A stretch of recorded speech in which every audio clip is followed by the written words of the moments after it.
Buat teman-temanku yang baru gabung, bisa cek di playlist untuk urutan videonya, dan bisa juga cek di playlist untuk judul barunya.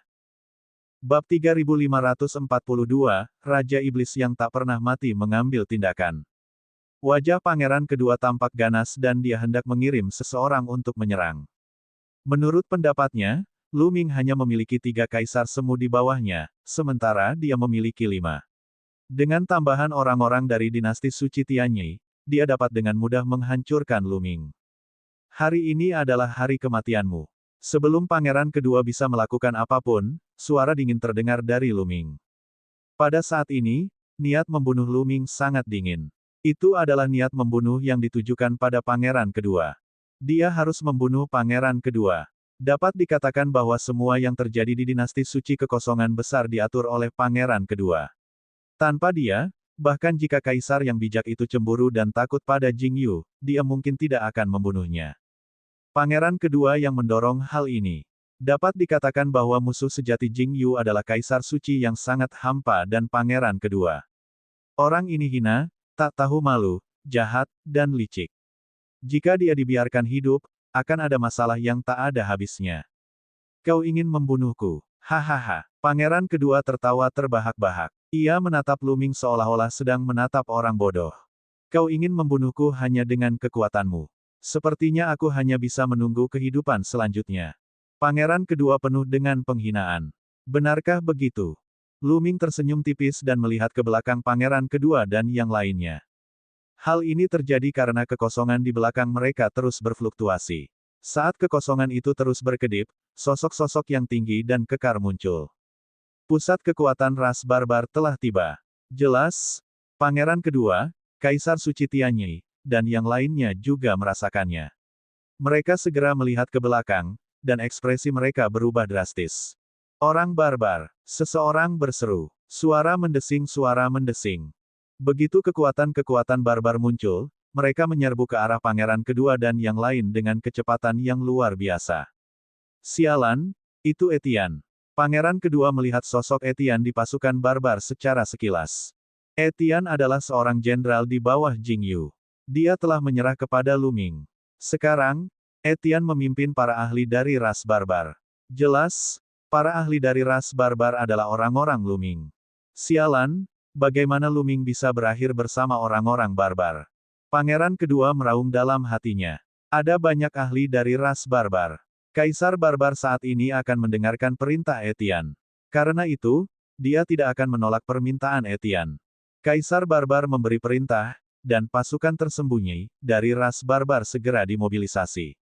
Selain kaisar semu ras barbar lainnya, ada banyak ahli yang tidak kalah dengan dinasti Suci Tianyi. Ekspresi Kaisar Suci Tianyi berubah drastis. Jing Yuan, serahkan saja padaku para barbar itu. Aku akan menahan mereka terlebih dahulu.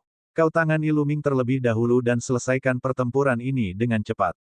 Setelah itu, kita akan bekerja sama untuk mengalahkan para barbar itu. Baiklah, pangeran kedua mengangguk. Kemudian, Kaisar Suci Tianyi memimpin para ahli dari dinasti Suci Tianyi dan menyerang bangsa barbar.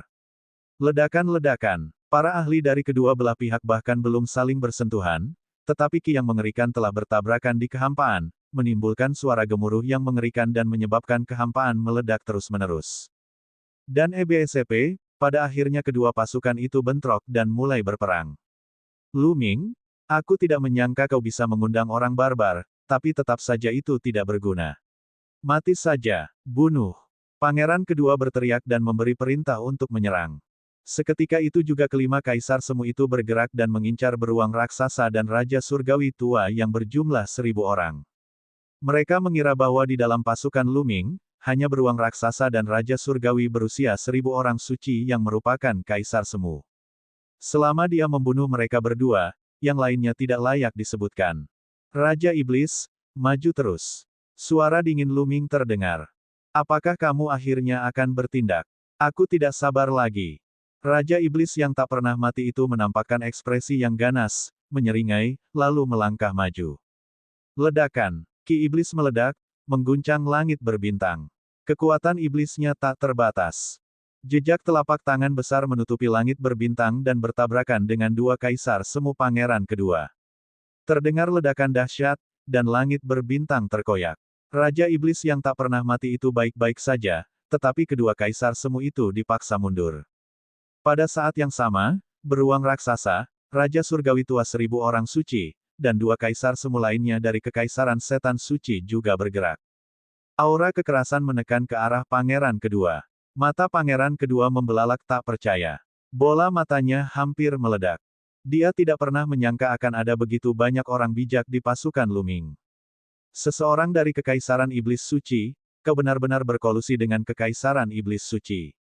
Pangeran kedua berteriak histeris. Membunuh. Yang menanggapinya adalah raungan Raja Iblis yang tak pernah mati. Roda setan suci. Raja Iblis yang tak pernah mati itu melambaikan tangannya, dan sebuah roda besar muncul. Roda itu tampaknya terbuat dari bilah-bilah iblis yang tak terhitung jumlahnya, dan roda itu menghantam seorang kaisar semu di bawah pangeran kedua. Kaisar semu berteriak dan mengeluarkan senjata dewa tingkat raja. Namun, saat bertabrakan dengan roda, senjata dewa tingkat raja hancur berkeping-keping. Ekspresi calon kaisar berubah drastis. Dia melancarkan semua serangannya dan menggunakan keterampilan rahasia asal untuk menyerang Raja Iblis yang tidak bisa mati. Namun, semuanya sia-sia. Di bawah, roda iblis suci, milik Raja Iblis yang tidak pernah mati, serangan pria ini bahkan tidak dapat menahan satu pukulan pun. Roda hitam itu jatuh, dan semua serangan dan pertahanan lawan runtuh dalam sekejap. Ini, tidak, sang kaisar semu membelalakkan matanya dan meraung tak percaya.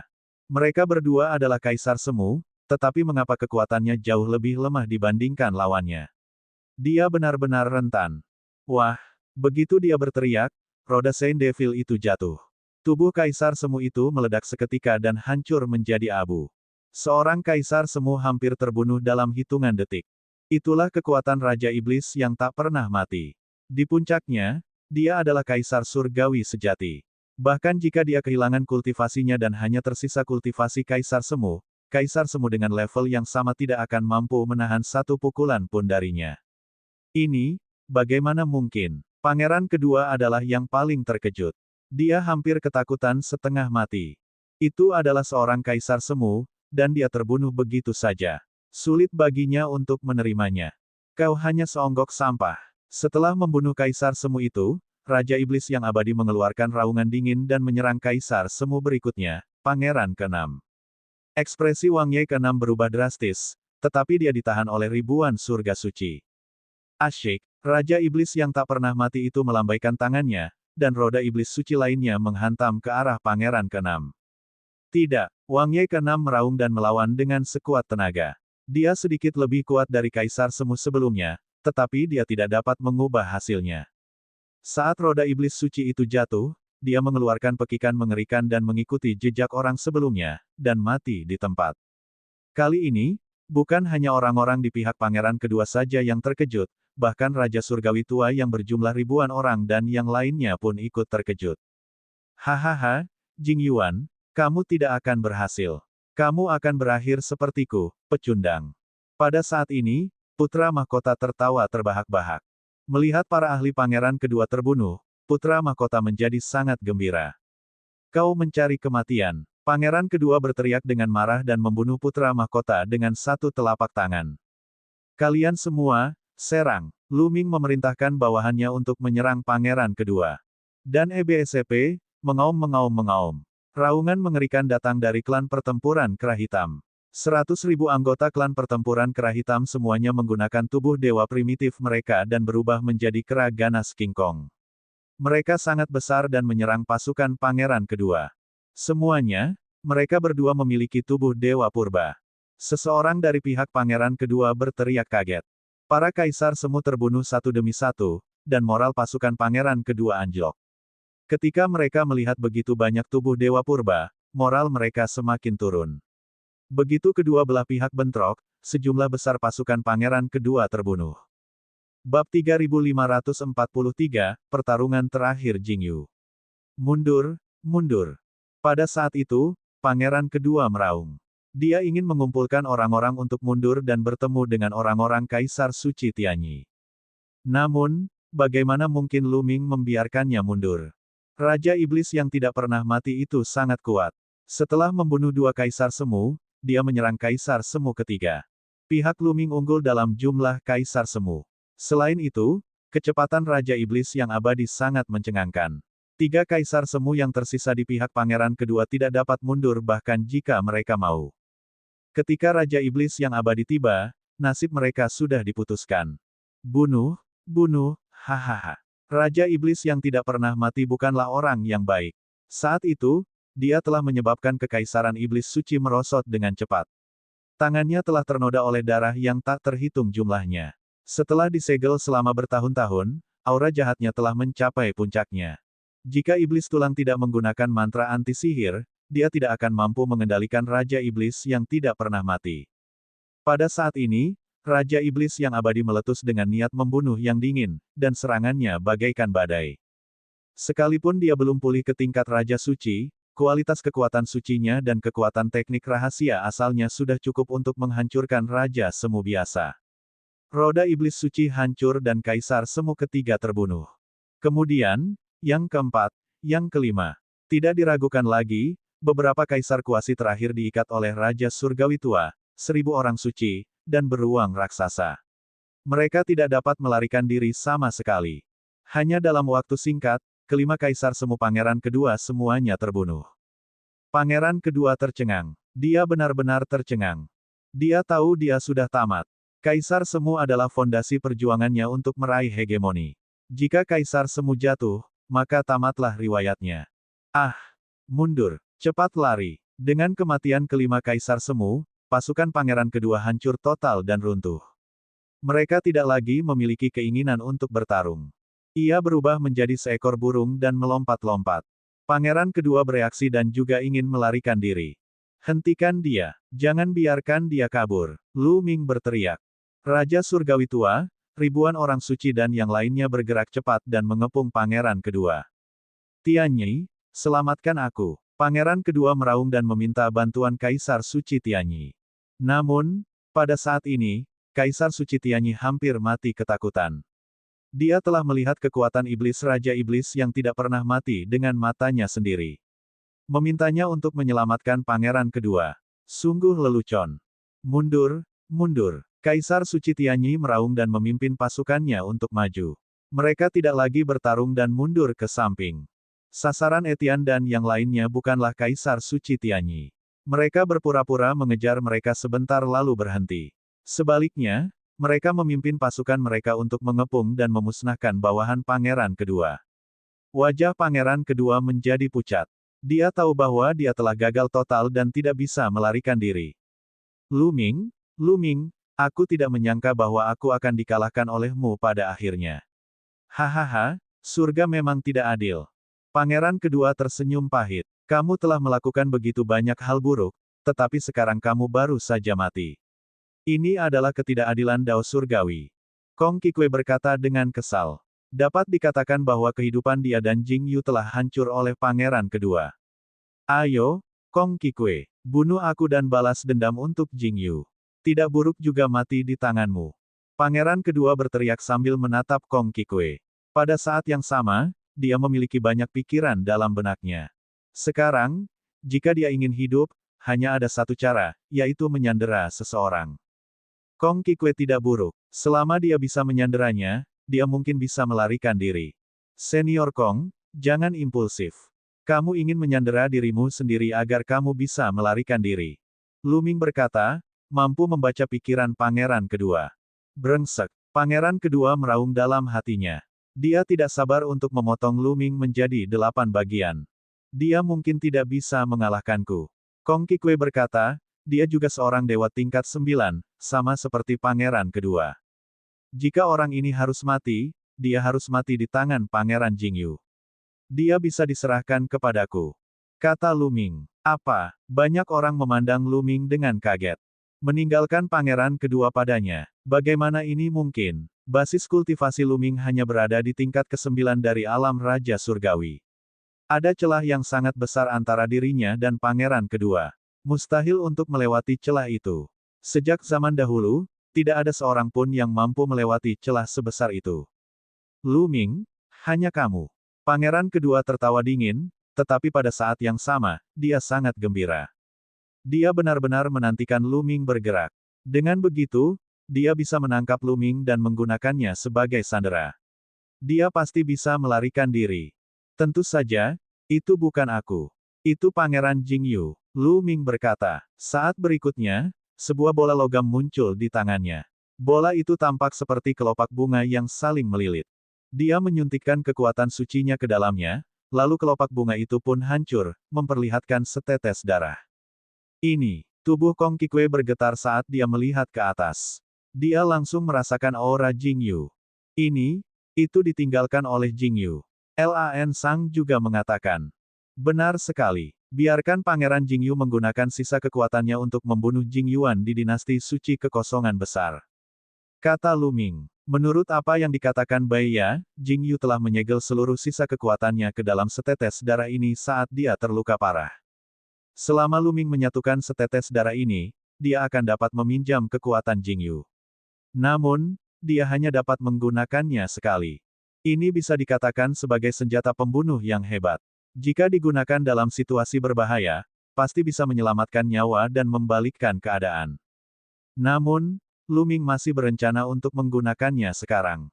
Kehidupan Jingyu terlalu tragis. Pangeran kedua dapat dikatakan sebagai musuh sejati Jingyu. Lu Ming bermaksud meninggalkan pertempuran terakhir Jingyu di kehampaan dan membunuh pangeran kedua dengan tangannya sendiri. Hanya saat itulah darah Jingyu akan memiliki arti. Ini bisa dianggap akhir sebenarnya bagi Jingyu. Dengan satu pikiran, darah Jingyu terbang menuju tubuh Lu Ming dan menyatu dengannya. Ledakan. Pada saat itu, kekuatan mengerikan keluar dari tubuh Lu Ming. Pada saat yang sama, bayangan ilusi muncul di atas Lu Ming. Dia adalah seorang pria muda, tampan dan luar biasa, dengan temperamen yang tak terkalahkan.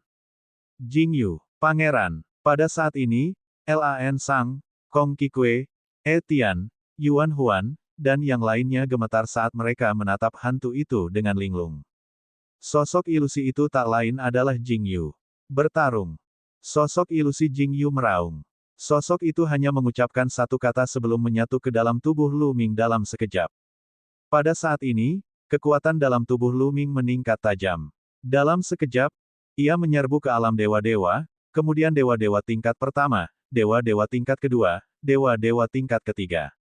Ia baru berhenti ketika sudah mencapai tingkat ke-9 yaitu Dewa Surgawi. Saat itu, Jingyu terluka parah dan belum dalam kondisi puncaknya. Dengan menyegel sisa kekuatannya, dia hanya bisa mencapai tingkat ke-9 dari alam Dewa Surgawi. Tapi, itu sudah cukup. Jingyuan, ayo bertarung. Lu Ming melolong panjang. Pada saat ini, dia merasakan kekuatan yang tak terbatas. Seolah-olah dia bisa menghancurkan galaksi dengan lambaian tangannya. Tentu saja, ini hanya ilusi. Dewa tingkat 9 belum sekuat itu. Lu Ming melangkah maju dan tombak Dewa Tirani muncul. Dia mengayunkan tombak itu ke arah pangeran kedua. Tombak Dewa Tirani itu mengembang dengan cepat, memenuhi langit berbintang. Langit berbintang itu terus meledak, membentuk energi mengerikan yang meledak ke arah pangeran kedua. Bunuh. Pangeran kedua melolong panjang. Sebuah tombak muncul di tangannya juga. Tombak itu berwarna merah menyala, dan dia mengayunkannya. Kedua tombak raksasa itu bertabrakan. Bab 3544, Kebangkitan kelima. Kedua tombak raksasa itu saling bertabrakan, menimbulkan suara ledakan yang memekakkan telinga. Langit berbintang di alam semesta meledak terus-menerus. Asyik, Lu Ming merasakan gelombang energi dahsyat mengalir ke arahnya. Tombak dewa yang mendominasi itu bergetar terus-menerus dan hampir meledak. Dia mundur dengan cepat dan baru berhenti setelah dia mundur puluhan ribu mil. Hehe, dengan sedikit kekuatan ini, bahkan jika kamu meminjam kekuatan Jingyu, kamu tetap akan dihancurkan olehku. Mati saja. Pangeran kedua mengeluarkan lolongan panjang. Ia menyatu dengan tombaknya dan berubah menjadi cahaya tombak yang menyilaukan yang menyerang Lu Ming. Faktor kekuatan surgawi asal, kebangkitan kelima. Lu Ming bergumam. Dalam tabrakan tadi, dia menyadari bahwa kekuatan suci pangeran kedua sangat kuat dan padat, bukan hanya karena tingkat kultivasinya, tetapi juga karena kualitasnya. Faktor kekuatan surgawi asal pangeran kedua telah mencapai kebangkitan kelima. Secara umum, makin tinggi kultivasi seseorang, makin mudah memahami kekuatan Sen dan membangkitkan faktor kekuatan Sen asal. Pangeran kedua sendiri adalah seorang jenius yang tak tertandingi. Selain itu, ia telah berkultivasi hingga tingkat ke-9 dari alam dewa surgawi. Selain itu, ia jauh lebih tua dari Jingyu. Ia telah berkultivasi setidaknya selama 2 tahun bintang. Tidak mengherankan bahwa faktor kekuatan surgawi asal telah terbangun 5 kali dalam jangka waktu yang begitu lama. Meskipun Lu Ming memiliki kekuatan dewa surgawi tingkat ke-9, ia masih belum sebanding dengan pangeran kedua. Semua kekuatanmu, meledak. Lu Ming berteriak. Dia mengaktifkan peningkatan 5 kali lipat dalam kekuatan tempur dari seni simbol pertempuran dan tubuh surgawi primordial. Namun, dia tertekan saat mengetahui bahwa seni simbol pertempuran hanya efektif pada kultivasinya sendiri. Itu tidak berpengaruh pada kekuatan pinjaman. Darah dewa asal masih berguna dalam tubuh Lu Ming. Setidaknya, tubuh fisiknya menjadi lebih kuat dan dia bisa mengendalikan kekuatan Jingyu dengan lebih baik. Namun, itu sangat berguna untuk keterampilan rahasia asal.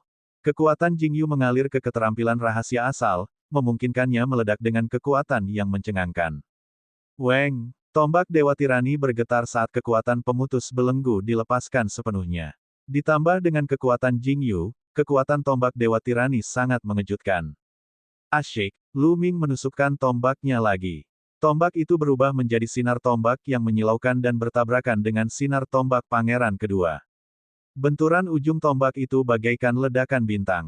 Kekuatannya menyebar ke segala arah dan energinya menyapu ke segala arah. Kemudian, tubuh Lu Ming bergetar hebat dan dia terlempar lagi. Kali ini tubuhnya gemetar dan dia hampir muntah darah. Lu Ming, kau tak perlu berbuat apa-apa, biarkan aku membunuhnya dengan satu telapak tangan. Lan Sang, Etian, dan yang lainnya sangat khawatir. Sangat jelas bahwa meskipun Lu Ming telah meminjam kekuatan Jingyu dan memiliki kultivasi dewa surgawi tingkat ke-9, dia bukanlah tandingan pangeran kedua. Pangeran kedua telah membangkitkan faktor kekuatan surgawi asal-usulnya untuk kelima kalinya dan juga telah menguasai keterampilan rahasia asal-usul. Jangan datang. Serahkan saja padaku. Lu Ming berteriak, matanya berbinar. Ini adalah kekuatan terakhir Jingyu. Setelah kekuatan Jingyu diresapi ke dalamnya, tampaknya kekuatan itu benar-benar telah melewati batas alam dewa surgawi dan mencapai tingkat ke-9 alam dewa surgawi.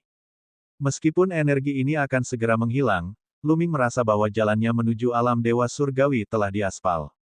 Dia hanya perlu berkultivasi selama beberapa waktu kemudian dan dia akan berhasil memasuki alam dewa surgawi. Selain itu, kekuatan Jingyu juga mengandung pemahamannya tentang faktor kekuatan dewa asal, terutama kekuatan dewa kepala penguasa, karena kultivasi utama Jingyu adalah kekuatan dewa kepala penguasa. Kekuatan surgawi penguasa Lu Ming telah bangkit untuk keempat kalinya. Pada saat ini, Lu Ming tampaknya melihat jalan menuju kebangkitan kelima kekuatan surgawi penguasa. Ini adalah kesempatan besar bagi Lu Ming.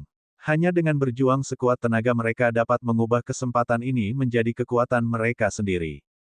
Wus, wus. Pangeran kedua terus menyerang Lu Ming. Cahaya tombak itu memenuhi alam semesta dan menyelimuti Lu Ming sepenuhnya.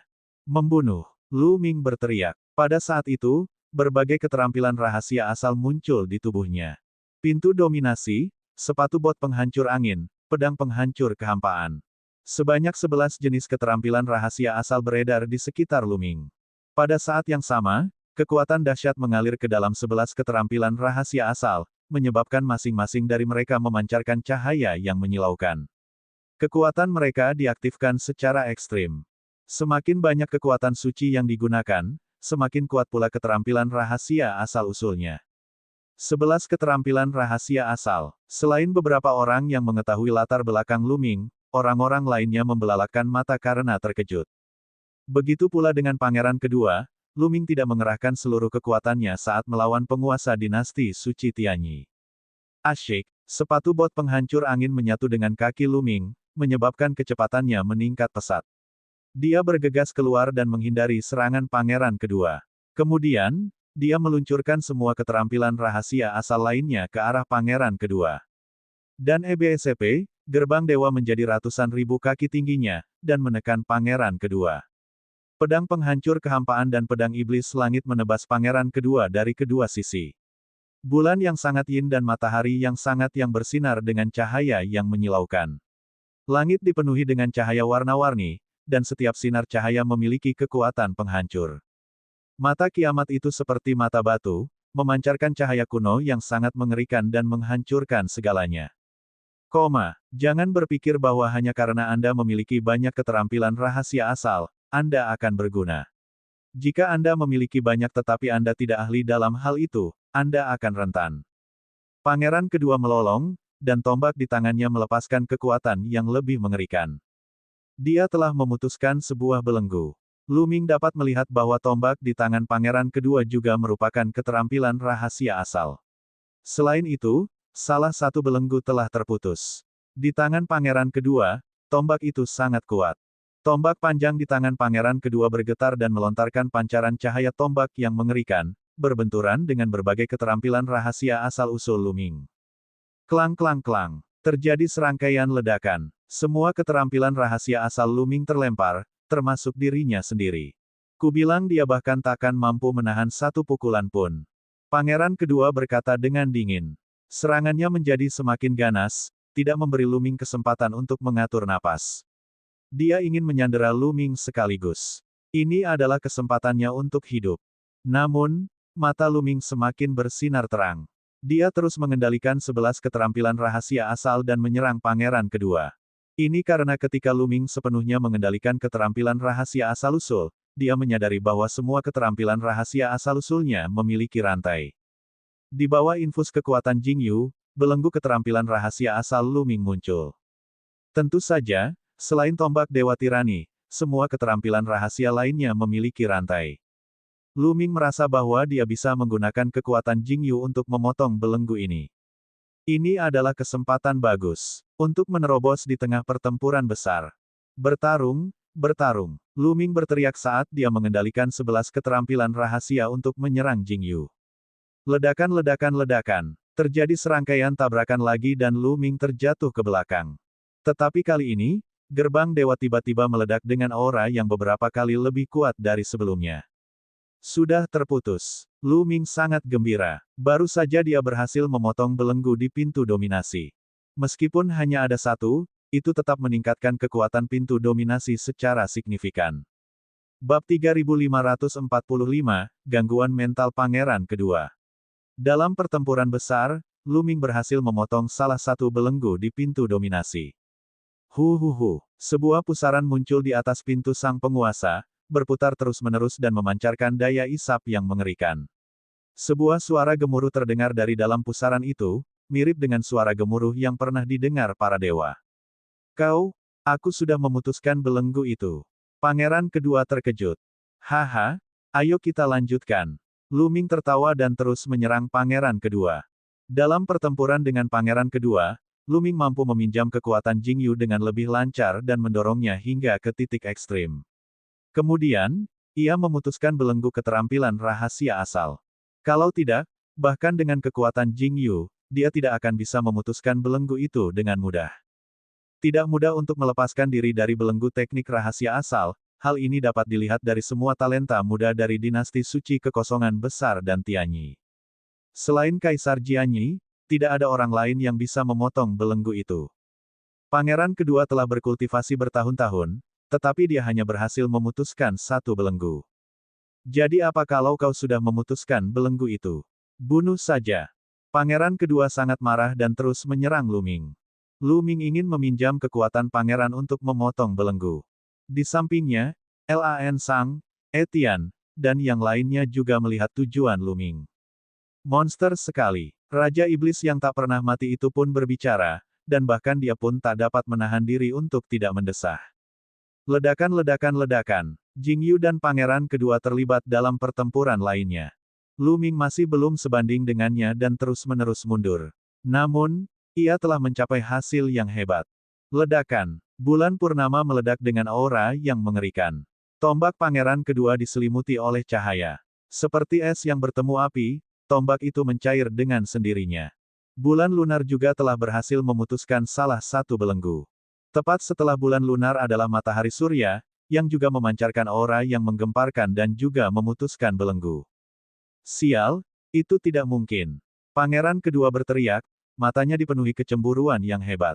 Dia telah berkultivasi bertahun-tahun dan hanya berhasil memutuskan satu belenggu. Namun, Lu Ming telah memutuskan belenggu 3 jenis keterampilan rahasia asal hanya dalam waktu singkat. Lebih jauh lagi, dia telah berkontribusi pada hal ini. Dia sangat marah hingga ingin muntah darah. Jing Yuan, lagi. Lu Ming sangat gembira dan terus menyerang pangeran kedua. Sialan, pergilah ke neraka. Pangeran kedua berteriak dan menyerang Lu Ming dengan seluruh kekuatannya. Jadi bagaimana jika Lu Ming memiliki banyak jenis keterampilan rahasia asal? Jadi bagaimana jika dia telah memutuskan belenggu? Dia bukan tandingannya. Akan tetapi, tujuan pangeran kedua tidak dapat tercapai. Saat keduanya bertarung, keterampilan rahasia asal Lu Ming memutuskan semakin banyak belenggu. Berikutnya adalah sepatu bot penghancur angin, pedang penghancur kehampaan, dan pedang iblis langit. Satu demi satu belenggu itu dilepaskan. Sekitar 10 menit kemudian, Lu Ming telah memutuskan salah satu belenggu pada semua keterampilan rahasia asal-usulnya. Ngeri, semua orang jadi ngeri.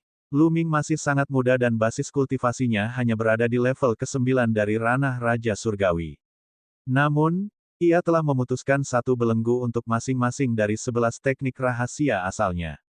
Kekuatan tempur seperti itu mungkin menantang surga. Adapun pangeran kedua, dia dipenuhi dengan keputusasaan, keengganan, dan ketakutan. Ya, itu karena dia menyadari bahwa kekuatan tempur Lu Ming saat ini tidak lagi lebih lemah darinya. Faktanya, dengan kombinasi berbagai keterampilan rahasia asal, kekuatan tempur Lu Ming sudah di atas dirinya. Bulan lunar dan matahari solar tergantung di langit, terus-menerus memancarkan sinar cahaya. Mereka bagaikan dua artileri bergerak, terus-menerus membombardir pangeran kedua. Pedang iblis langit, pedang penghancur kekosongan, dan tanduk naga surgawi kuno semuanya sangat cepat. Mereka berputar-putar di sekitar tubuh pangeran kedua dan menebasnya. Dan EBSP, gerbang dewa itu sangat besar, dan menekan dari atas. Lonceng yang paling istimewa adalah lonceng kejahatan surgawi. Ding, ding, ding. Lonceng kejahatan surgawi berbunyi, dan riak-riak yang dapat dilihat dengan mata telanjang menyebar ke arah pangeran kedua dan menyelimutinya. Pada saat ini, tubuh pangeran kedua bergetar. Gelabelannya bersinar, dan kekuatannya satu tingkat lebih lemah. Fakta bahwa lonceng kejahatan surgawi dapat menyerang jiwa secara langsung berada di luar dugaan Lu Ming.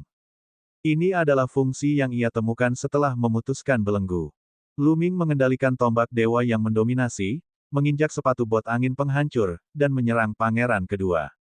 Keterampilan rahasia asal bekerja sama dengan sempurna. Pangeran kedua berusaha sekuat tenaga untuk melawan, tetapi dia sudah dalam posisi yang kurang menguntungkan.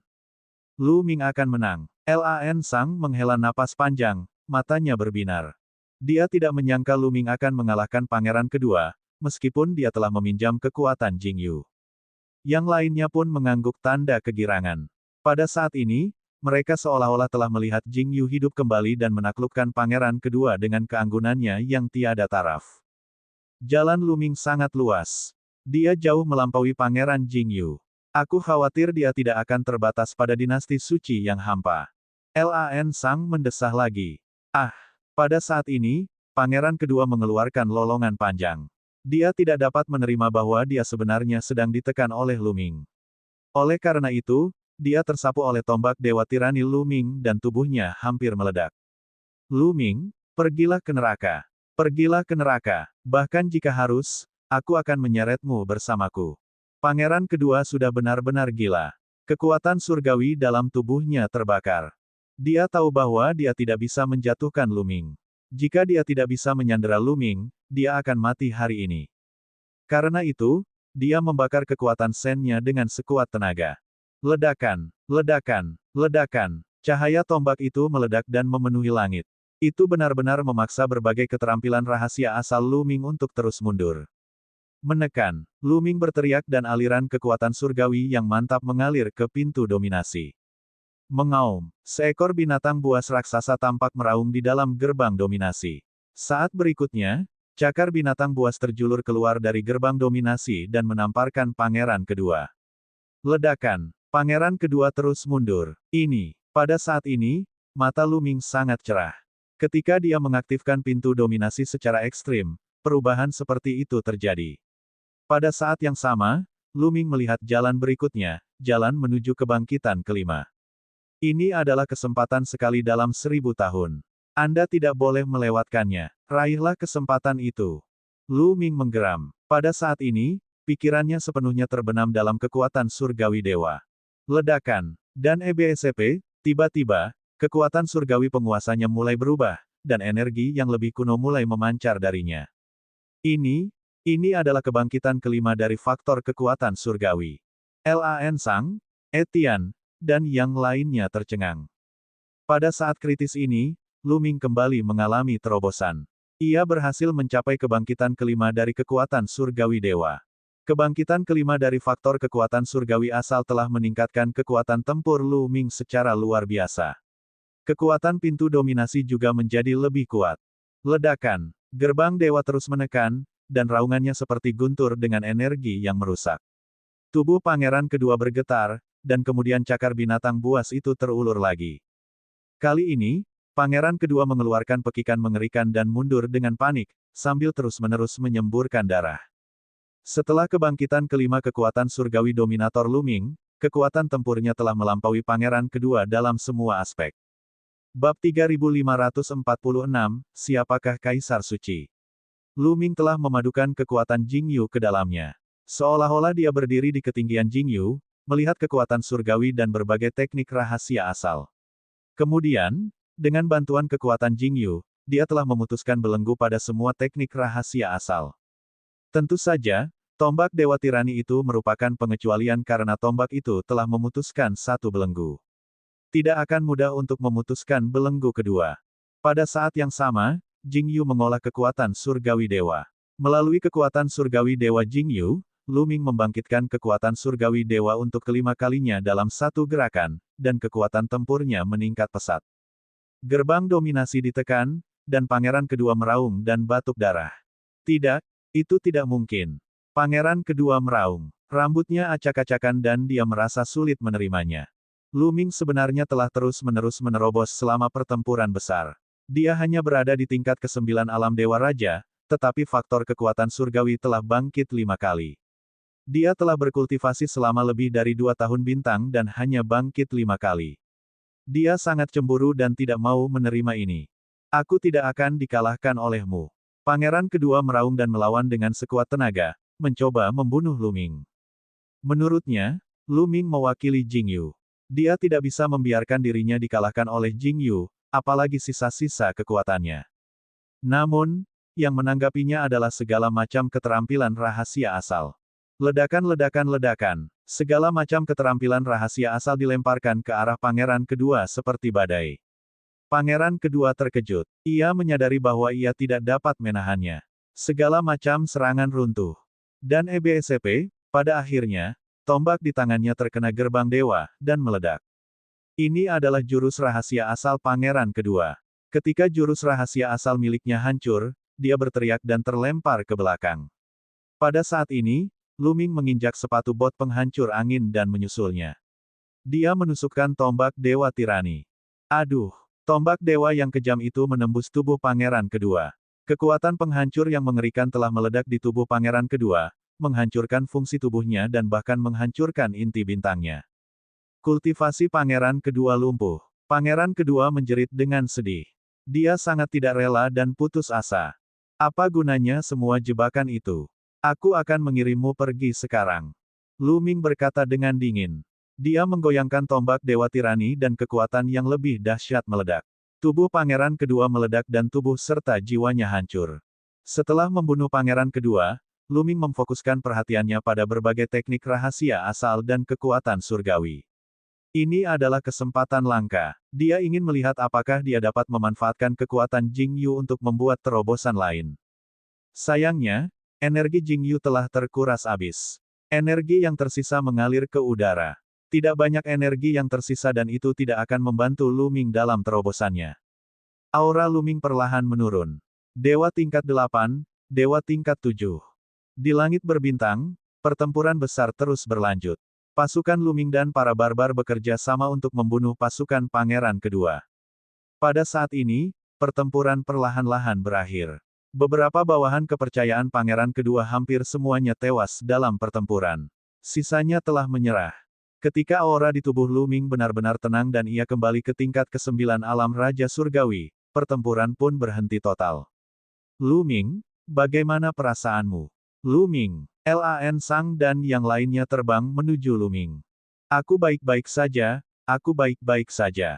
Tidak ada waktu yang terbuang. Kita memiliki panggung ilusi surgawi yang hebat di tangan kita, dan mungkin ada banyak antek putra mahkota di sana. Kata Lu Ming. Baiklah. Semua orang menganggukkan kepalanya dan berjalan menuju ibu kota suci yang luas dan hampa.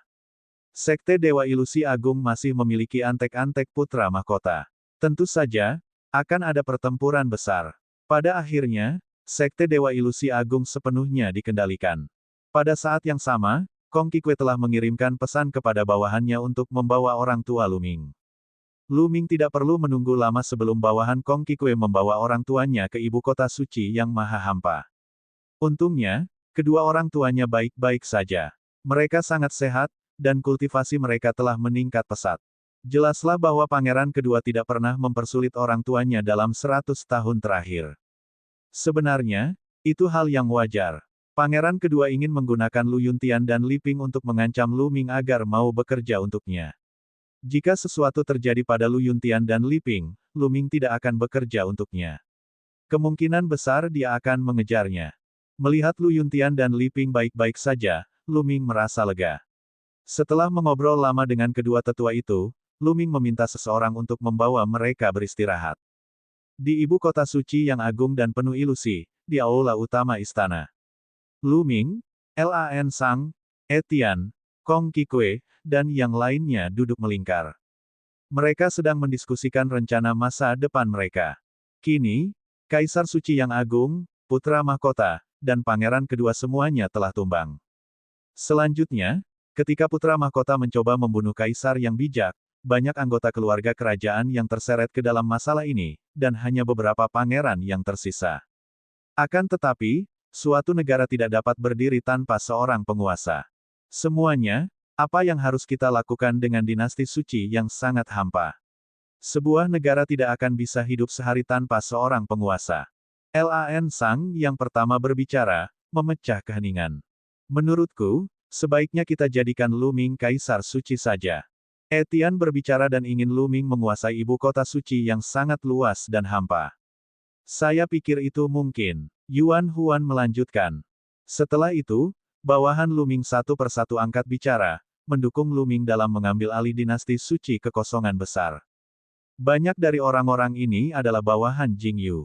Menurut pendapat mereka, dinasti suci kekosongan besar seharusnya menjadi milik Jingyu. Karena Jingyu telah jatuh dan Lu Ming adalah penggantinya, wajar saja jika Lu Ming akan bertanggung jawab atas dinasti suci kekosongan besar.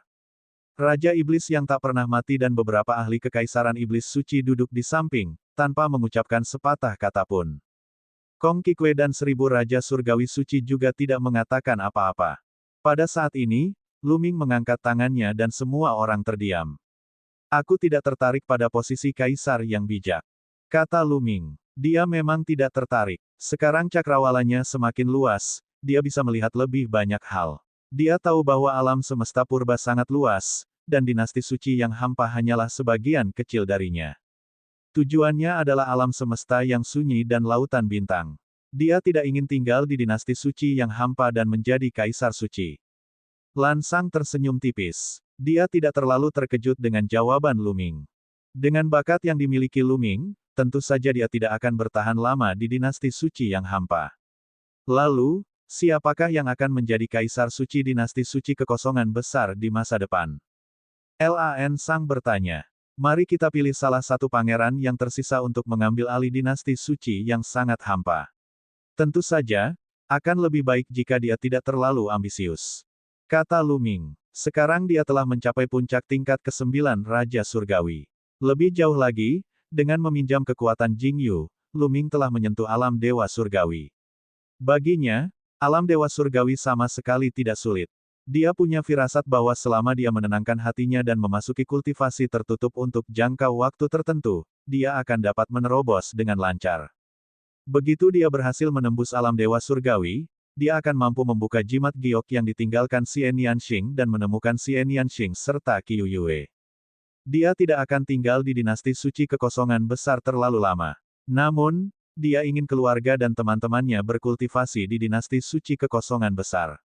Oleh karena itu, Kaisar Suci Kekosongan Besar yang baru harus mudah dikendalikan. Hanya dengan begitu keluarganya dapat hidup dengan damai. Pada saat ini, Lu Ming melihat Kong Qikue tampak ingin mengatakan sesuatu tetapi mengurungkan niatnya. Senior Kong, jika ada yang ingin kau katakan, silakan bicara. Lu Ming memandang Kong Qikue. Bab 3547 Putra Jingyu. Aku tidak akan menyembunyikannya darimu. Faktanya, Jingsu dan aku pernah memiliki seorang putra. Kata Kong Qikue. Oh, tatapan semua orang teralih. Kong Qikue dan Kaisar Suci Kekosongan Besar sebelumnya telah melahirkan seorang putra, jadi dia juga seorang pangeran. Maksud Qikue adalah dia ingin putranya menjadi Kaisar Suci Kekosongan Besar, benar kan? Mengapa saya belum pernah mendengarnya sebelumnya? Kata Lan Sang. Itu karena dia sangat mirip dengan Jingyu. Kata Kong Qikue. Seperti Pangeran Jingyu, Lan Sang, Etian, Bai Ya, dan yang lainnya saling berpandangan. Lan Sang berkata, mengapa kamu tidak mengundangnya untuk bertemu dengan kita? Baiklah. Kong Qikue mengangguk dan pergi. Mereka tidak perlu menunggu lama sebelum seorang pemuda masuk ke aula. Begitu pemuda itu melangkah memasuki aula, Lu Ming, Lan Sang, Etian, dan yang lainnya tak kuasa menahan diri untuk berdiri dengan ekspresi tercengang. Ini karena penampilan pemuda itu terlalu mirip dengan Jingyu. Mereka tampak seperti diukir dari cetakan yang sama. Jingmo Junior menyapa semua senior. Jingmo menangkupkan tinjunya dan membungkuk. Dia tidak rendah hati atau sombong, dan dia sangat murah hati. Tidak perlu bersikap sopan begitu. Lan Sang melambaikan tangannya, tetapi matanya masih tertuju pada Jingmo. Bukan hanya dia, tetapi Etian, Bai Ya, Yuan Huan, dan yang lainnya juga menatapnya, menyebabkan Jingmo merasa sedikit malu. Moer, kamu boleh pergi dulu. Aku masih punya sesuatu untuk didiskusikan dengan para senior. Kata Kong Qikue. Ya, Ibu. Jingmo menangkupkan tinjunya dan meninggalkan aula. Mirip, terlalu mirip. Mereka terlalu mirip. Bahkan temperamen mereka pun mirip. Lan Sang, Etian, dan yang lainnya terus bergumam. Qikue, mengapa aku tidak pernah mendengar kabar kamu memiliki putra dengan kaisar yang bijak? Lan Sang bertanya dengan rasa ingin tahu. Karena dia sangat mirip Ji Jingyu, Jingsu tidak menyukainya. Itulah sebabnya dia tidak mengumumkannya ke publik dan tidak membiarkan Moer pergi kemanapun. Dia seperti tahanan rumah. Kong Qikue berkata, matanya sedikit sedih. Semua orang terdiam. Mereka tahu bahwa Jingmo terlalu mirip dengan Jingyu, dan ini membuat kaisar yang bijak menjadi tidak senang. Pada saat ini, Lan Sang, Etian, Bai Ya, dan yang lainnya saling berpandangan lagi. Ahem, Qikue, aku ingin bertanya padamu. Jangan tersinggung. Lan Sang batuk beberapa kali. Silakan bertanya, Tuan Lan. Kata Kong Qikue. Jingmo? Iya, apakah He Jingsu atau Jingyu? Lan Sang bertanya. Mata Lu Ming berbinar. Api gosip berkobar dalam dirinya. Ini, sebenarnya aku juga tidak begitu yakin. Wajah Kong Qikue memerah sepenuhnya saat dia gelisah. Mata Lan Sang dan yang lainnya berbinar. Jika Kong Qikue tidak terlalu yakin tentang hal ini, itu berarti pasti ada sesuatu yang terjadi antara dia dan Jingyu saat itu. Kalau tidak, bagaimana mungkin dia tidak jelas tentang hal itu? Tidak lama setelah Jingsu melamarku, aku mengetahui bahwa aku. Kong Qikue menjelaskan. Semakin Lan Sang dan yang lainnya memikirkannya, semakin mereka merasa bahwa Jingmo mungkin adalah putra Jingyu. Bagaimanapun, figur-figur di alam dewa memiliki masa kean yang sangat panjang. Mencapai beberapa puluh ribu tahun adalah hal yang sangat normal. Terlebih lagi, penampilan dan aura Jingmo dan Jingyu sangat mirip. Namun, jika Jingmo adalah putra Kong Qikue dan Kaisar Suci Kekosongan Besar, itu bukan hal yang mustahil. Jika memang begitu, Jingmo dan Jingyu akan menjadi saudara. Bukan hal yang mustahil bagi saudara untuk terlihat mirip. Lan Sang, Etian, dan yang lainnya agak bingung untuk beberapa saat. Ngomong-ngomong, kalau bahkan Kong Qikue, sang ibu, tidak bisa memahaminya, bagaimana mereka bisa? Bagaimana dengan ini? Posisi kaisar yang bijak akan dipegang oleh Jingmo. Bagaimana kalau semua orang membantunya? Kata Lu Ming. Kong Qikue telah banyak membantu Lu Ming kali ini. Tidaklah buruk untuk mendorong putra Kong Qikue ke puncak. Bagaimanapun, Kong Qikue terpaksa melakukan apa yang dilakukannya saat itu. Saya tidak keberatan. Saya juga tidak keberatan. Lan Sang, Etienne, dan yang lainnya mengangguk. Raja Surgawi tua 1000 orang suci tentu saja tidak keberatan. Adapun Raja Iblis yang tidak pernah mati, Iblis Tulang telah membentuk formasi anti-iblis padanya. Tentu saja, Lu Ming dapat mengatakan apapun yang dia inginkan. Di sisi lain, dua kaisar semu lainnya dari dinasti iblis suci sedikit marah. Dinasti suci kekosongan besar telah menderita kerugian besar dan tidak banyak ahli yang tersisa. Jika Raja Iblis yang tidak mati memimpin mereka untuk melancarkan serangan, mereka pasti dapat menghancurkan dinasti suci kekosongan besar dalam satu gerakan. Sayangnya, Raja Iblis yang tidak mati tampaknya patuh kepada Lu Ming dan mereka tidak berani melawan. Dengan kekuatan Raja Iblis yang abadi, tidaklah sulit untuk membunuh mereka. Terima kasih, Lu Ming. Terima kasih, semuanya. Kong Qikue sangat gembira dan berterima kasih kepada Lu Ming dan yang lainnya. Juga, dinasti suci kekosongan besar harus membagi beberapa wilayah bintang agar orang-orang kekaisaran suci iblis dapat tinggal di sana. Kata Lu Ming. Semua orang tentu saja setuju dengan saran Lu Ming. Sekarang, di tengah kekosongan dinasti suci, Lu Ming adalah orang yang memiliki keputusan akhir. Tentu saja, Kong Qikue dan yang lainnya tidak keberatan. Semua orang berdiskusi sejenak sebelum Lu Ming pamit. Berikutnya, kekosongan besar yang perlu dibenahi oleh Kaisar Suci. Kekosongan besar dinasti suci telah menderita kerugian besar akibat pertikaian internal ini. Sebagian besar kaisar semu telah tewas dalam pertempuran, dan mereka telah kehilangan 70–80% kekuatan tempur puncak mereka. Di seluruh dinasti suci yang hampa, hanya tersisa 1000 Raja Surgawi Suci dan Etienne. Kerugiannya terlalu besar. Di masa lalu, dinasti suci kekosongan besar dapat dikatakan sebagai yang terkuat di antara ras barbar, dinasti suci kekosongan besar, dan dinasti suci Tianyi. Namun sekarang, ia telah menjadi yang terlemah. Baik kaum barbar maupun dinasti suci Tianyi, tidak akan sulit bagi mereka untuk menelan dinasti suci kehampaan yang agung. Tentu saja, dengan Etienne, ras barbarian pasti tidak akan menyerang dinasti suci kehampaan yang agung. Namun, sulit untuk mengatakannya bagi dinasti suci Tianyi. Oleh karena itu, Lu Ming telah menyisihkan sebagian wilayahnya untuk ditinggali oleh orang-orang kekaisaran suci iblis. Dengan adanya Raja Iblis yang abadi, orang-orang dari dinasti suci Tianyi tidak akan berani menyerang. Sebenarnya, Lu Ming bisa saja meminta Raja Iblis abadi dan yang lainnya untuk menyerang dinasti suci Tianyi. Dengan kekuatan Raja Iblis abadi, seharusnya tidak sulit untuk membunuh Kaisar Suci Tianyi dan yang lainnya secara diam-diam. Namun, Lu Ming tidak melakukannya. Cepat atau lambat, dia harus pergi. Tidak ada artinya baginya untuk menghancurkan dinasti suci Tianyi. Hanya dengan meninggalkan dinasti suci Tianyi, berbagai kekuatan dapat membatasi satu sama lain. Lu Ming akan segera pergi. Yang ia butuhkan adalah lingkungan tempat keluarga dan teman-temannya dapat bercocok tanam dengan damai. Tak lama kemudian, ia akan membawa keluarga dan teman-temannya ke dinasti suci yang agung untuk ditinggali dan bercocok tanam. Oleh karena itu, ia membutuhkan semua kekuatan yang stabil dan saling membatasi. Selama Raja Iblis yang abadi ada di sini, hal itu bisa tercapai. Dengan adanya Raja Iblis yang abadi, kaum barbar dan orang-orang dari dinasti suci Tianyi tidak akan berani menyerang dinasti suci kehampaan yang agung. Dengan cara ini, akan ada keseimbangan. Hanya Raja Iblis yang tidak bisa mati yang bisa menghancurkan keseimbangan. Namun, Raja Iblis yang tidak bisa mati berada di bawah kendali Lu Ming dan hanya bisa mematuhinya. Dengan cara ini, ras barbar, dinasti suci kekosongan besar, dan dinasti suci Tianyi akan menikmati masa damai yang panjang, kecuali jika kekuatannya bisa melampaui Raja Iblis yang tidak pernah mati. Kalau begitu, Lu Ming bisa meninggalkan tempat ini dengan tenang. Setelah itu, tibalah waktunya untuk mengatur kembali berbagai wilayah dan pasukan dinasti suci yang sangat luas. Pertempuran ini telah mengubah total struktur dinasti suci yang sangat besar. Sebagian besar penghuni Istana Raja Surgawi dan Istana Markis berpihak pada putra mahkota atau pangeran kedua. Terlalu banyak korban dalam pertempuran itu.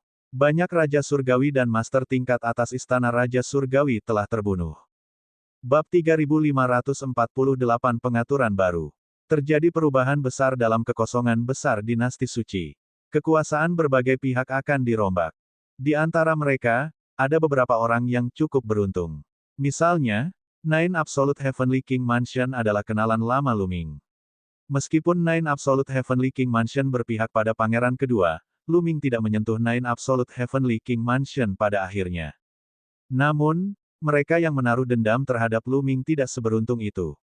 Misalnya, selama perang, Luming tidak menunjukkan belas kasihan dan memerintahkan orang untuk menghancurkan Istana Raja Surgawi 9 Pedang, Istana Raja Surgawi 9 Ketenangan, dan keluarga Dewa Perang.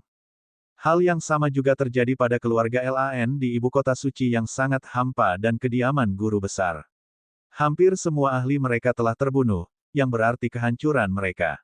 Selain itu, ada juga Istana Raja Surgawi yang hancur dalam perang besar. Kali ini, sejumlah besar wilayah kosong. Seluruh kekosongan besar dinasti suci akan dikocok ulang. Tentu saja, Luming tidak mau repot-repot dengan hal ini. Dia akan menyerahkannya pada Kong Qikui, Lan Sang, dan yang lainnya. Dia berlatih dengan tenang. Pada saat yang sama, dia mengirim orang ke Sungai Astral yang kacau untuk membawa keluarga dan teman-temannya ke sini untuk berlatih. Begitulah, setelah 1 tahun yang sibuk, dinasti suci yang sangat hampa akhirnya tenang dan kembali teratur. Pada saat ini, Jingmo juga telah naik tahta dan menjadi kaisar suci yang baru. Ketika kaisar baru naik tahta, tentu saja ia akan mendapat hadiah. Luming diberi gelar Raja Surgawi Naga tersembunyi dari dinasti suci kekosongan besar, Raja Surgawi nomor 1. Dia telah menempatkan sebagian kecil wilayah dinasti suci kekosongan besar di bawah nama rumah Raja Surgawi Naga tersembunyi. Daerah ini hampir sama luasnya dengan sekitar 20 istana Raja Surgawi sebelumnya. Luming menerimanya dengan tenang. Dia mengerti bahwa Jingmo dan Kong Qikui berusaha untuk memenangkan hatinya. Dia tidak peduli tentang itu. Namun, Lu Shen Huang dan yang lainnya akan berkultivasi di sini di masa depan. Tidak buruk untuk memiliki reputasi. Lu Shen Huang tidak suka mengambil risiko. Ia suka berada di sisi keluarganya. Itu juga bagus. Meskipun kemajuan kultivasinya lebih lambat, kemajuannya tetap stabil. Terlebih lagi, Lu Ming sedang berkeliaran dan tidak punya waktu untuk menemani Lu Yuntian dan Li Ping. Lumayan juga jika ada Lu Shen Huang dan yang lainnya yang menemaninya. Selain itu, kediaman lama Raja Surgawi 1000 orang suci juga telah diperluas beberapa kali lipat. Lan Sang ditunjuk sebagai pembimbing negara yang baru. Etian menjadi raja tentara baru dan memimpin tentara dinasti suci yang luas dan hampa. Setelah pemberlakuan kekuasaan, dinasti suci yang agung berada pada jalur yang benar. Mengenai kediaman Raja Surgawi Naga tersembunyi yang baru, Luming menyerahkannya kepada Yuan Huan dan yang lainnya untuk membangun dan mengelolanya. Tuan Muda Luming, kami pamit dulu. Pada hari ini, beruang raksasa, Su Tai, dan yang lainnya mengucapkan selamat tinggal kepada Luming. Saat itu, mereka telah berjanji kepada Luming bahwa mereka akan membantunya dalam urusan dinasti suci kekosongan besar. Sekarang setelah urusan dinasti suci kekosongan besar telah diselesaikan, mereka dapat pergi. Lagi pula, mereka telah terperangkap di galaksi yang hilang terlalu lama dan sudah lama ingin kembali. Baiklah, kita akan bertemu lagi jika memang ditakdirkan. Lu Ming tersenyum. Tuan Muda Lu Ming, aku dari suku Beruang Suci. Suku Beruang Suci adalah salah satu suku terkuat di era purba. Jika kau punya kesempatan di masa depan, kau bisa datang dan menemuiku di suku Beruang Suci. Kata beruang raksasa. Selama kurun waktu ini, dia telah melihat bakat Lu Ming. Sungguh mengejutkan. Bahkan suku Beruang Suci tidak dapat memiliki bakat seperti itu. Bukan karena kekuatan tempurnya lebih rendah dari Lu Ming. Dalam hal kekuatan tempur dan kultivasi, ada banyak orang di suku Beruang Suci yang lebih kuat dari Lu Ming. Yang dia bandingkan adalah bakat. Dia merasa bahwa tidak ada seorang pun di suku Beruang Suci yang lebih berbakat daripada Lu Ming. Dia tentu saja ingin berteman dengan orang ajaib seperti itu. 10.000 klan kuno. Mata Lu Ming berkedip. Dia sedikit terkejut. Dia tidak menyangka beruang raksasa itu berasal dari ras yang kuat di antara 10.000 ras kuno. Alam semesta purba memiliki miliaran ras dan kekuatan yang tak terhitung jumlahnya. Namun, mereka yang bisa masuk dalam daftar 10.000 suku di tanah yang tidak ternoda semuanya sangat kuat.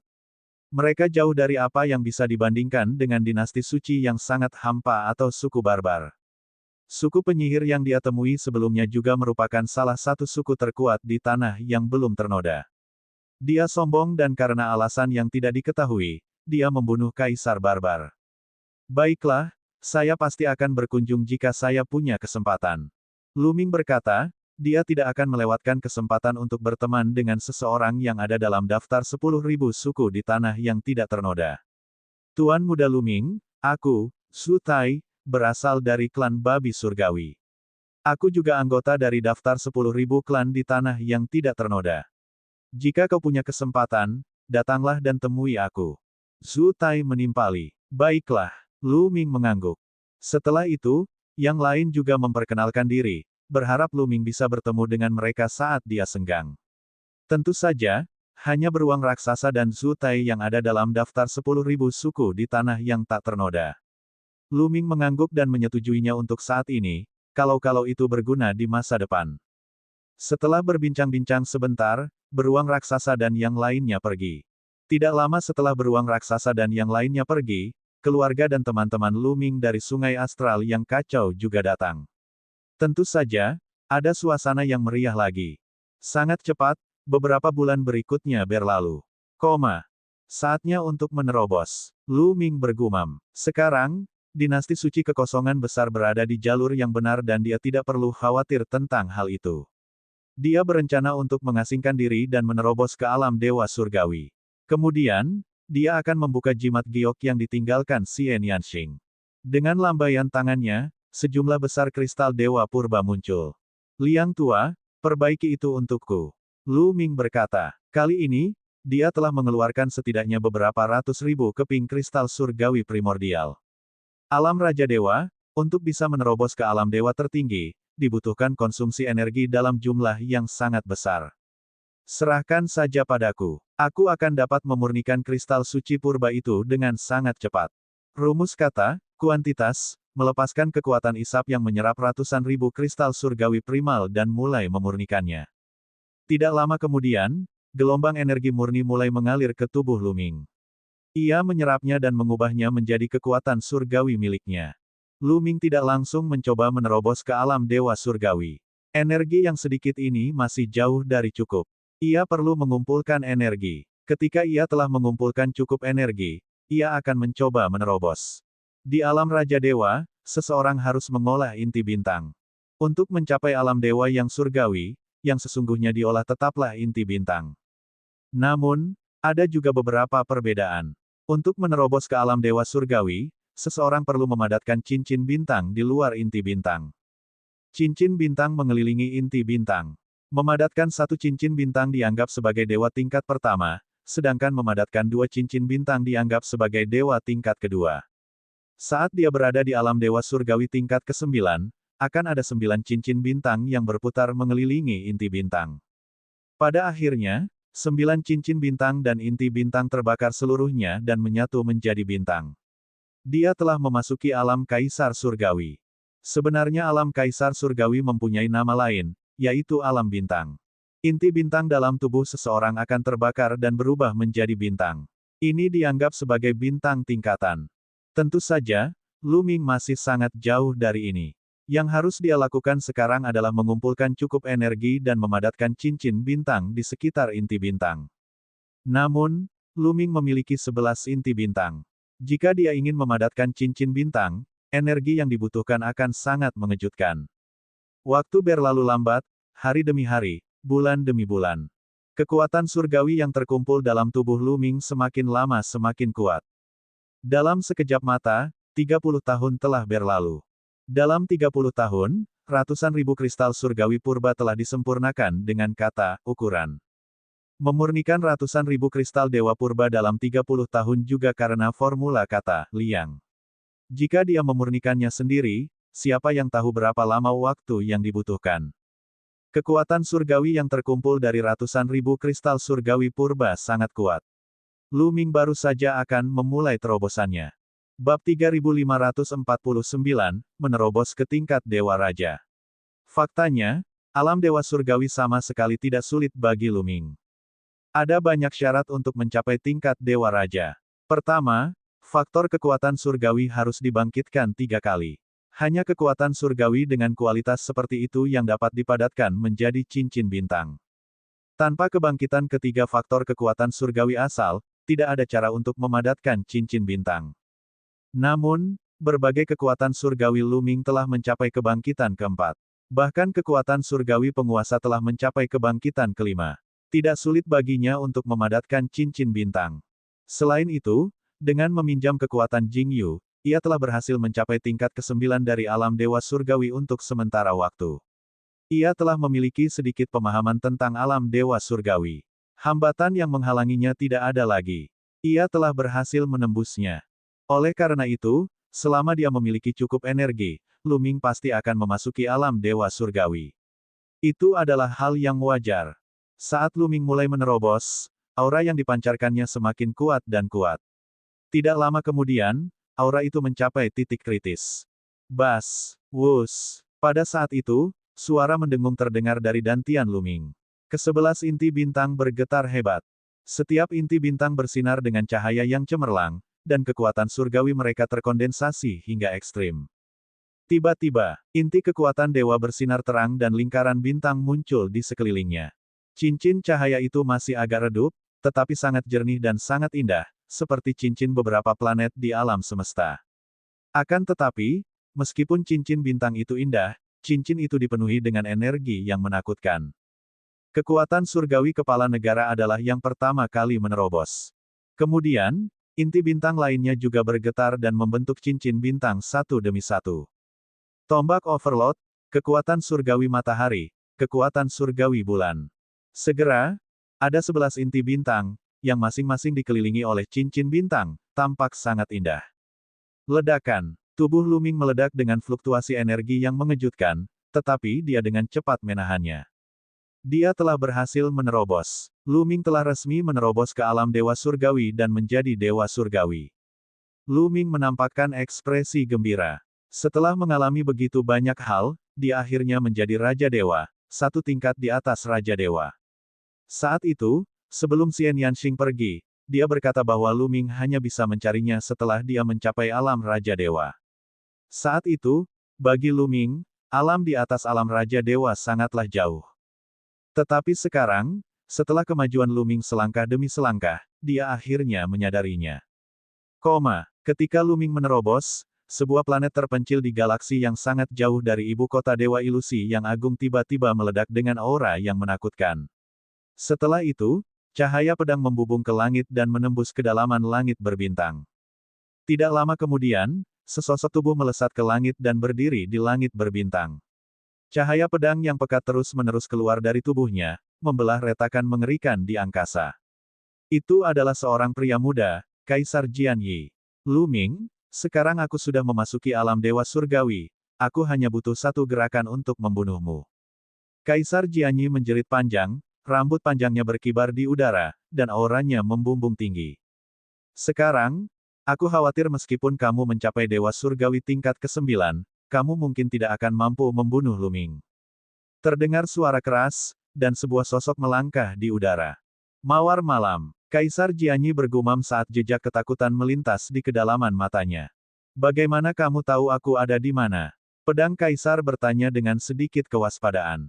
Semua orang berpikir bahwa ini adalah planet tandus, tetapi saya tahu bahwa ada kolam esensi pedang di sini. Itu sangat bermanfaat bagi orang-orang yang mengolah pedang, terutama bagi seseorang dengan tubuh pedang roh primordial seperti Anda. Manfaatnya bahkan lebih besar. Mawar malam tersenyum. Sayang sekali kamu terlambat. Aku sudah menyerap semua sumber pedang. Juga, kau baru saja mengatakan bahwa bahkan jika aku mencapai dewa-dewa tingkat 9, aku tidak dapat membunuh Luming. Apa maksudmu? Pedang Kaisar bertanya. Saat kamu sedang menyendiri, dinasti suci kekosongan besar telah mengalami perubahan yang mengguncang bumi. Kaisar suci kekosongan besar, putra mahkota, pangeran kedua, dan guru negara semuanya telah mati. Kata Mawar Hitam. Apa yang terjadi? Pedang Kaisar satu terkejut. Seketika itu juga Darkross menceritakan kepadanya semua yang telah terjadi di dinasti suci yang sangat luas itu. Aku tidak menyangka Lu Ming akan menjadi penerus Jingyu. Terlebih lagi, begitu banyak orang yang membantunya. Hehe, ini benar-benar tidak adil. Di Jianyi mencibir dan segera mendapatkan kembali ketenangannya. Namun, niat membunuh di matanya menjadi semakin kuat. Sepertinya aku salah menilai dia. Bakat Lu Ming telah melampaui imajinasiku. Namun, bukankah itu sangat menarik? Semakin kuat dia, semakin berguna dia bagiku. Cepat atau lambat aku akan memakannya, hehehe. Mata Nightros bersinar dengan cahaya aneh. Kaisar Jianyi menggigil tak dapat dijelaskan. Ia menatap malam yang bangkit dengan ketakutan. Kaisar Jianyi telah berpihak pada putra mahkota, jadi tentu saja dia tahu tentang mawar malam dan betapa mengerikannya itu. Wanita ini tidak bisa tersinggung. Dinasti suci kekosongan besar sekarang berada di tangan Lu Ming. Mengapa kau ada di sini? Kata Kaisar Jianyi. Tentu saja, aku mencarimu untuk melawan Lu Ming. Lu Ming adalah anak ajaib yang tak tertandingi dan memiliki keberuntungan yang besar, tetapi bukan berarti tidak ada yang bisa melawannya. Menurutku, kau adalah anak ajaib yang setingkat dengannya, jadi kau bisa melawannya. Kamu juga sangat beruntung. Jika kamu tidak berkultivasi dalam pengasingan di tanah terkutuk dan tinggal bersama putra mahkota, kamu pasti sudah mati sekarang. Keberuntunganmu lah yang menyelamatkanmu. Kata Mawar Hitam. Aku lebih kuat darinya. Di Jianyi berkata dengan dingin. Matanya penuh percaya diri. Sekarang, dia telah memasuki alam dewa surgawi dan telah lama pulih dari kekalahannya oleh Lu Ming. Keyakinannya bahkan lebih kuat. Ikutlah denganku. Kekosongan besar dinasti suci hanyalah tempat yang kecil. Ikuti aku ke tempat yang lebih besar. Aku akan membuatmu lebih kuat. Jangan bicara tentang Lu Ming. Kau bahkan dapat bersaing dengan favorit surga terkuat di seluruh alam semesta. Nightros menatap jalur pedang Kaisar dengan tatapan aneh di matanya. Tubuh Kaisar Jianyi menegang, dan tanpa sadar dia mundur. Dia menatap Nightros dengan waspada dan berkata, jangan pernah berpikir untuk mendapatkan ide apapun. Jangan khawatir, aku tidak akan punya rencana apapun padamu. Aku akan membiarkan bakatmu benar-benar terstimulasi dan kau akan menjadi kesayangan surga yang namanya akan mengguncang seluruh alam semesta. Ucap Mawar Malam yang gelap dengan penuh percaya diri. Siapa kau sebenarnya? Aku sudah bertanya-tanya tentangmu. Kau berasal dari galaksi terpencil di dinasti suci yang sangat hampa dan ayahmu hanyalah seorang raja dewa kecil. Namun, seorang raja dewa kecil tidak mungkin memiliki anak perempuan sepertimu. Kaisar Jianyi menatap Mawar Malam. Kau tidak berhak tahu siapa aku. Yang perlu kau tahu adalah aku bisa membantumu. Biar ku beritahu, Lu Ming lebih kuat dari yang kau kira. Dia mengendalikan 11 jenis kekuatan surgawi dan telah mengembangkan 11 jenis keterampilan rahasia asal. Mungkin, dia sudah berhasil menembus alam dewa surgawi sekarang juga. Kata Dark Knight Rose. Dia benar-benar tahu situasi Lu Ming seperti punggung tangannya. Apa? Kaisar Jianyi terkejut dan berpikir keras. Tidak lama kemudian, dia berkata, baiklah, aku akan pergi bersamamu. Pilihan yang tepat. Nightros tersenyum, lalu mereka berdua menghilang. Bab 3550, sungguh suatu kebetulan. Sekarang, aku bisa membuka jimat giok itu, kan? Setelah Lu Ming menerobos ke alam dewa surgawi, dia menstabilkan dirinya selama beberapa hari dan kemudian mengeluarkan jimat giok. Jimat giok ini diberikan kepadanya oleh Hong Yang atas permintaan Xian Yanxing. Jimat ini berisi keberadaan Xian Yanxing. Asyik, ketika Lu Ming memasukkan energi surgawinya, jimat giok bergetar sedikit lalu bersinar. Rune muncul di atasnya. Lu Ming terus-menerus meningkatkan masukan kekuatan surgawi. Saat itu, Hong Yang pernah berkata bahwa itu bisa diaktifkan setelah seseorang mencapai alam Raja Dewa atau lebih tinggi. Dengan kata lain, itu bisa diaktifkan setelah seseorang mencapai alam dewa surgawi. Lu Ming bukanlah dewa tuan biasa. Ia mengendalikan 11 jenis kekuatan surgawi, yang semuanya telah dibangkitkan 4 kali atau lebih. Oleh karena itu, ketika Lu Ming terus menyuntikkan kekuatan surgawinya, ia dengan mudah menghancurkan rune pada jimat giok. Rune-rune itu perlahan menghilang. Pada akhirnya, jimat giok itu bersinar terang dan sebuah peta muncul di udara. Peta bintang. Mata Lu Ming berbinar dan dia tampak terkejut dan senang. Di peta, ada garis merah. Titik awalnya adalah dinasti suci yang sangat hampa, dan garis itu terus berlanjut hingga mencapai langit berbintang yang jauh. Pada akhirnya, mereka mencapai titik akhir, dan cahaya di titik akhir itu sangat terang. Ini mengarah kemana? Lu Ming merenung. Meskipun dia tidak begitu jelas tentang peta langit berbintang, dia dapat mengatakan bahwa itu sangat jauh dari dinasti suci kekosongan besar. Seharusnya ada banyak peta bintang di Great Void Holy Dynasty. Kita akan tahu setelah membandingkannya. Hati Lu Ming tergerak. Ada lubang cacing di kekosongan besar dinasti suci yang mengarah ke bintang-bintang yang jauh di alam semesta. Itu dapat mengarah ke kekuatan universal yang kuat lainnya. Dalam sejarah dinasti suci kekosongan besar, ada juga beberapa kaisar semu yang merasa tidak memiliki harapan untuk menerobos. Mereka akan meninggalkan rumah mereka dan mencari peluang. Mereka hanya akan kembali ketika waktu mereka habis, tetapi mereka juga akan membawa kembali beberapa peta bintang. Lu Ming segera berangkat. Ia menemui Kong Qikui dan yang lainnya dan menyampaikan maksudnya. Dengan status Lu Ming saat ini, ia dapat dengan mudah memperoleh sejumlah besar peta langit berbintang. Semua peta ini ditandai. Lu Ming melihatnya satu persatu dan membandingkannya dengan peta yang ditinggalkan Xian Yanxing. Dengan cara ini, ia dapat mengetahui dengan jelas kemana peta Xian Yanxing mengarah. Setelah beberapa hari, akhirnya dia selesai membandingkan. Lu Ming tampak tidak percaya. Setelah membandingkannya, Lu Ming menyadari bahwa titik akhir pada peta yang ditinggalkan Xian Yanxing sebenarnya adalah planet induk ras naga. Benar sekali, planet asal klan naga suci. Ini terlalu kebetulan. Ada kemungkinan besar bahwa Qiu Yue telah pergi ke planet induk suku naga surgawi. Awalnya, Lu Ming berada dalam dilema. Haruskah dia mencari Qiu Yue atau Xian Yanxing terlebih dahulu? Pada akhirnya, dia memutuskan untuk melihat petunjuk yang ditinggalkan oleh Xian Yanxing. Jika itu dalam perjalanan, dia akan pergi ke planet asal suku naga terlebih dahulu. Dia tidak pernah menyangka bahwa peta bintang yang ditinggalkan oleh Xian Yanxing akan membawanya ke planet asal suku naga. Jika memang begitu, dia tidak perlu khawatir lagi. Tujuannya sudah ditetapkan, yaitu planet induk suku naga suci. Lu Ming tidak sabar untuk terbang ke planet induk klan naga. Tentu saja, sebelum dia pergi, dia masih harus mengatur beberapa hal.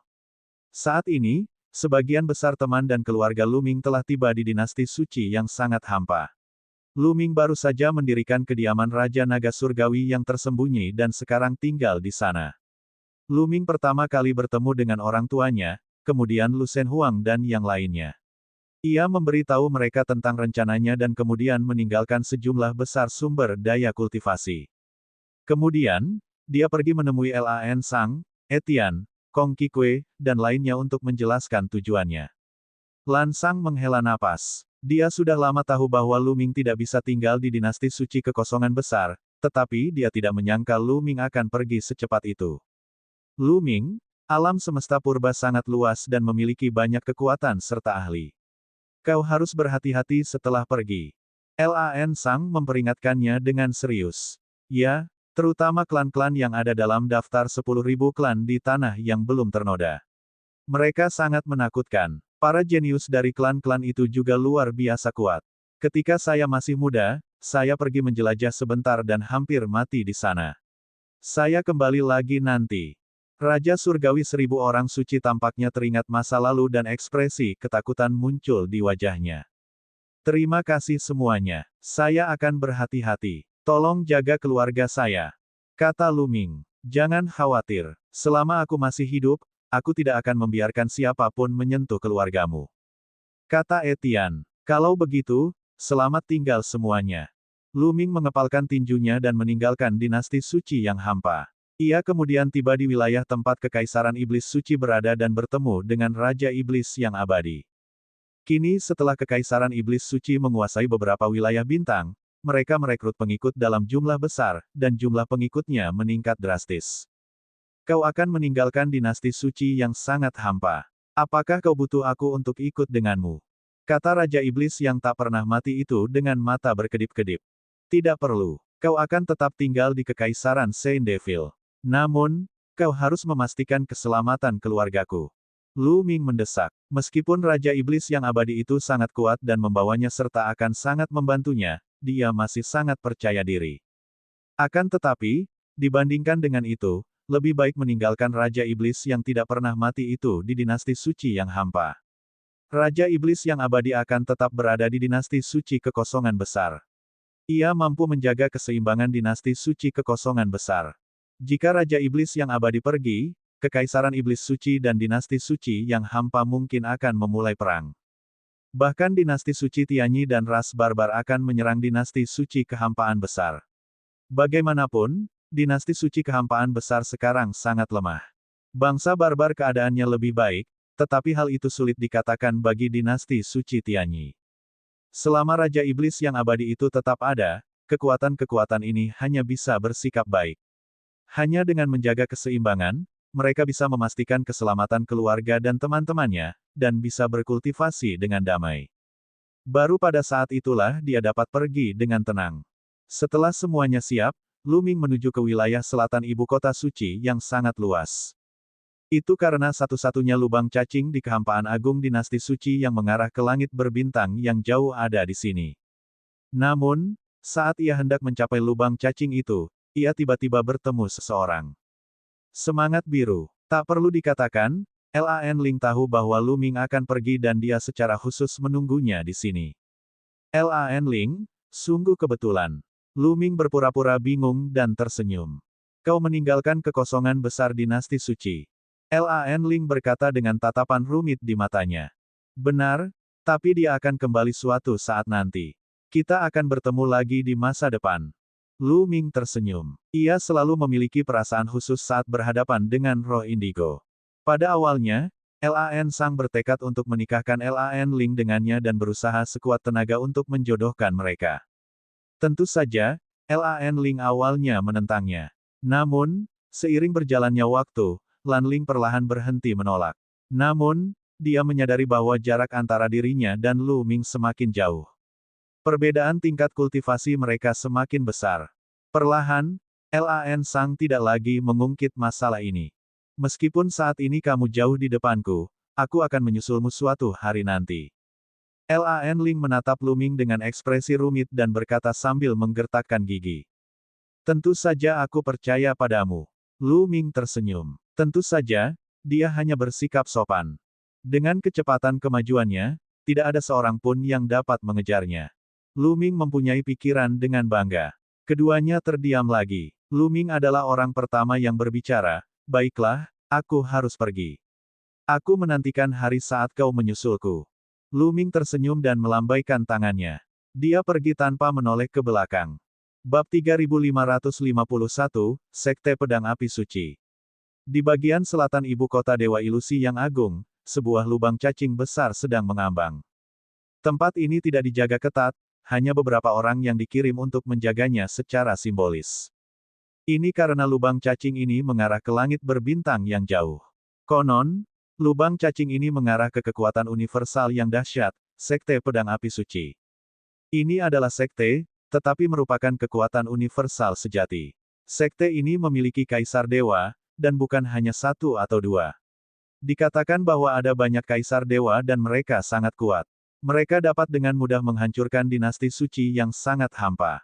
Oleh karena itu, tidak ada gunanya mendirikan angkatan darat untuk menjaga lubang cacing ini. Kalau ada orang dari dinasti suci kekosongan besar ingin pergi ke Sekte Pedang Api Suci, mereka tak akan peduli. Dalam keadaan normal, orang-orang dari Sekte Pedang Api Suci tidak akan datang ke sini. Bagi mereka, ini hanyalah sebuah sudut. Ketika Lu Ming tiba, para penjaga tidak berani menghentikannya. Kekosongan besar dinasti suci, selamat tinggal. Lu Ming menoleh untuk melihat. Kemudian, dia melangkah keluar tanpa ragu-ragu dan memasuki lubang cacing. Ini bukan pertama kalinya Lu Ming memasuki lubang cacing. Namun, lubang cacing ini sangat besar. Seperti lorong hampa. Begitu Lu Ming memasuki lubang cacing, dia merasa bahwa dia sedang melewati kekosongan dengan kecepatan yang sangat cepat. Seolah-olah ada bintang-bintang yang tak terhitung jumlahnya terbang di sekelilingnya. Dalam sekejap mata, dia mungkin sudah jauh dari dinasti suci yang hampa. Setelah beberapa saat, cahaya muncul di depannya. Ia menyadari bahwa ia telah muncul di langit berbintang yang tidak dikenalnya. Sungguh ki surgawi yang padat. Bahkan lebih padat daripada dinasti suci kekosongan besar. Apakah ini wilayah Sekte Pedang Api Suci? Lu Ming bergumam. Ada yang datang ke lubang cacing ini. Entah sudah berapa tahun sejak terakhir kali ada yang datang ke sini. Pada saat ini, Lu Ming mendengar sebuah suara. Lu Ming tersadar. Ia menyapu pandangannya dan mengamati area tersebut. Di belakangnya ada pintu masuk ke lubang cacing, dan di depannya ada lebih dari selusin orang. Di antara mereka ada pria tua dan pria setengah baya. Mereka semua membawa pedang panjang di punggung mereka dan memancarkan aura yang kuat. Lu Ming bisa tahu sekilas bahwa orang-orang ini memiliki kultivasi alam dewa surgawi.